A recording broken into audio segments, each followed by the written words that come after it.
Salete amici, Magister McKee here with an advanced tip for Imperator Rome. We finance professors have hobbies, and one of mine is playing Imperator Rome. I'm creating a collection of advanced tips I've learned while playing this game in case you want to have a study break. Today's tip is about province investments. There's a number of sources for province investments, and I'm going to walk through how to best use them. So first of all, don't use influence to purchase a province investment. As you can see, it costs 80 at the base cost for one province investment. This is a huge amount of influence. 4 claims would cost you 80 influence. Based on our monthly income for political influence, we're going to get somewhere between 20 to 40 a year, or perhaps less if we're very early in the game. Spending multiple years of influence to benefit a single province is not a good investment. Remember, global bonuses are pretty much always going to be better than a local bonus in this game. However, there are several ways to get free province investments. For instance, in many military traditions, including Rome's, you can get 4 free province investments here, or 3. 4 or 3 is pretty common. There are some texts that give it to you as well. So census data gives you a free province investment.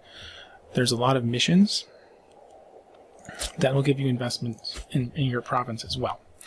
And since they're free, they're not going to cost us political influence. We should spend them somewhere. So where should we do them? Well, the where is very simple. We should spend it on our capital province. In the case of Rome, it's Latium.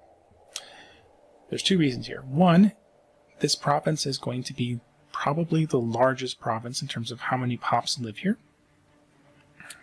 Because whenever you siege down territory, some of the pops will get enslaved, and they'll get moved to the capital territories within your own country.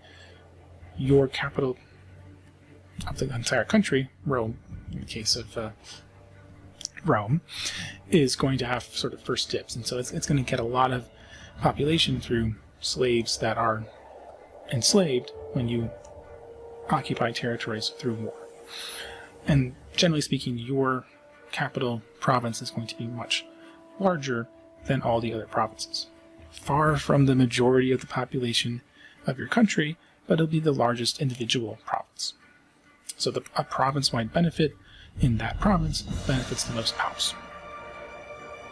Secondly, there is a way to get global bonuses through your capital province.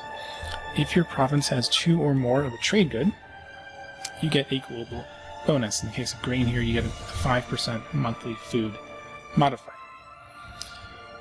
And one of the province investments, the business investment one, gives you an extra trade route. So you can do more trading, you can get more of those global modifiers for having a surplus of goods. So those are the 2 reasons you want to do it in your capital province. Now let's walk through the 4 options. So there's a military investment, there's a state infrastructure investment, the trade route investment I just talked about, and the religious endowment, which gives a city slot for all cities in that province. Sparta does have a couple unique ones, but we'll ignore Sparta for now.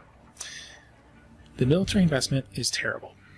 You don't really ever need fort infrastructure capacity, so that's completely useless, and 0.01 province loyalty is not a lot. It's not that valuable, and it's only for a single province. It's not for even like an entire region, which might make it actually useful. So you should probably never get fortified province. The one you should get is the other 3, and in particular the oratory one, the entice business investments, because this is what gets you global benefits for your entire country. Every 2 trade routes you get a surplus in the capital, and that gives you various benefits. This is very good. Some of the benefits are really powerful, some are less powerful, but there's a lot of potential benefits, and you should try to take advantage of them. And if you get lots of trade routes through all your free province investments, then you're going to get lots of these global benefits. In my opinion and experience, if you can get your trade routes up to around 20 to 30, that's probably enough to get most of the important trade bonuses.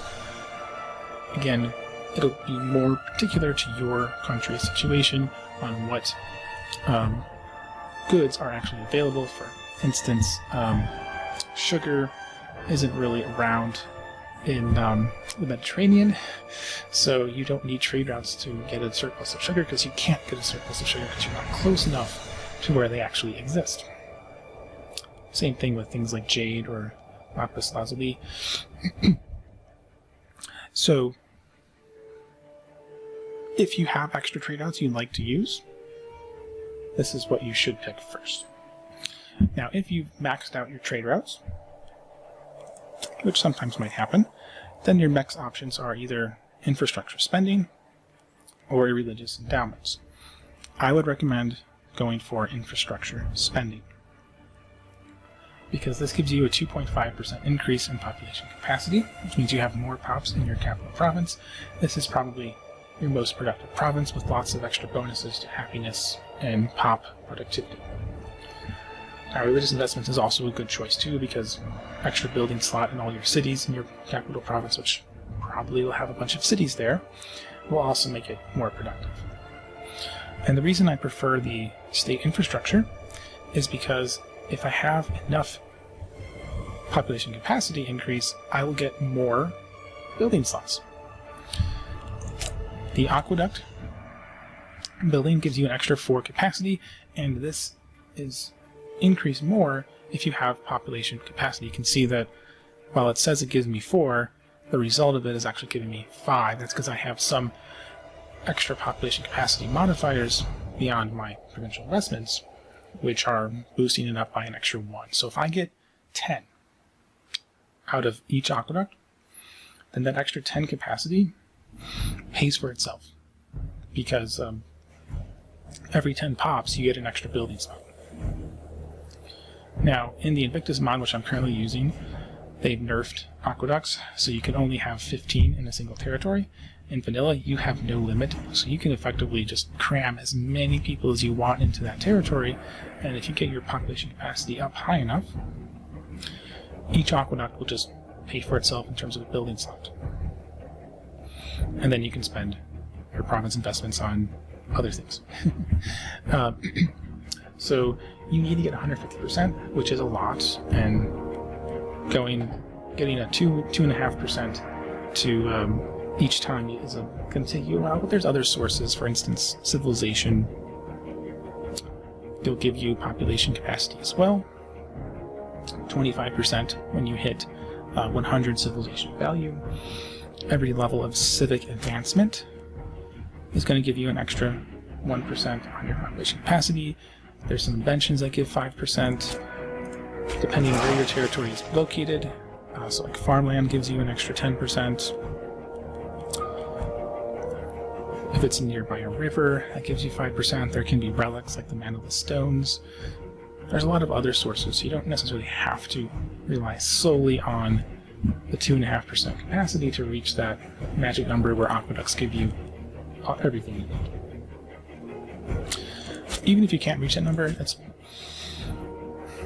you can also just do the religious endowments to get a building slot and then build an extra aqueduct, because you can't quite pay for all of those. But that's what you should do. Focus first on the trade routes. Once you've maxed out your trade routes, you can't really benefit from them anymore. Then go towards increasing the number of pops that your cities in your capital region can hold. If you found this video helpful for your study break, please comment, like, and/or subscribe so that others can find this video too. Happy not studying.